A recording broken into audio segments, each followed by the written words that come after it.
giovane star locale che ammette senza pudore il suo amore vanesio per lo specchio. Oltre ad essere un cantante è anche un ragazzo, è anche un giovane che ama la moda. Diciamo che tu ami piacere. Sì, come no. Quindi quanto sei vanitoso, Raffaello? Barbara, partiamo dal presupposto che io sono un narcisista nato.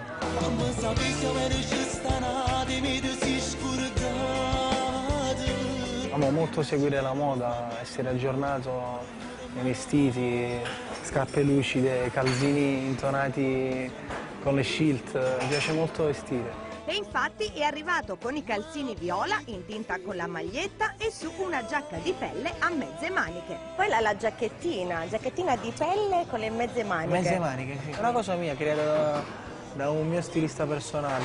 Io nei tuoi occhi vedo che non sei felice insieme a lui. E per distinguersi dall'esercito dei neomelodici, Raffaello ha inventato anche un nuovo genere musicale, il pop nap sound. Quanto è importante piacere alle ragazze per il lavoro che fai? Le ragazze sono attratte anche principalmente da come ti vesti, dai panni che indossi, i capelli come te li fai, guardano molto queste cose. Senti, tu piaci alle ragazze? Ma io spero di sì. Sul mio sito sono arrivato oggi a 286.000 visitatori. Penso di piacere. Sul viso un filo di trucco, che bella che sei. E per piacere e piacersi, Raffaello non disdegna manicure e pedicure. In generale i ragazzi ultimamente si curano tanto. Sì. Perché secondo te i Ma ragazzi i sopracciglia... tu ti fai anche le No, sopracciglia? no, le sopracciglia le odio io. Ah, non te le rifai? Mai fatte. Le mani? Le mani sì, ogni tanto. Quindi il manicure lo fai, facci vedere. Sì. Il make-up estetico c'è sempre stato per l'uomo, no?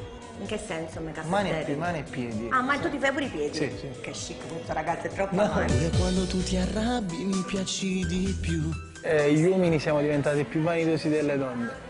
Io vado tutti i giorni dal mio parrucchiere da uomo per farmi fare l'acconciatura. Mi ricordo che nell'anno 2006-2007 mi feci i capelli un po' più a spazzolino, tutta Napoli con quei capelli, le basette lunghe. Non usciva un ragazzo che non aveva quei capelli. Standard. Sono fissato, narcisista nato. Ti piace essere così? Sì, sì.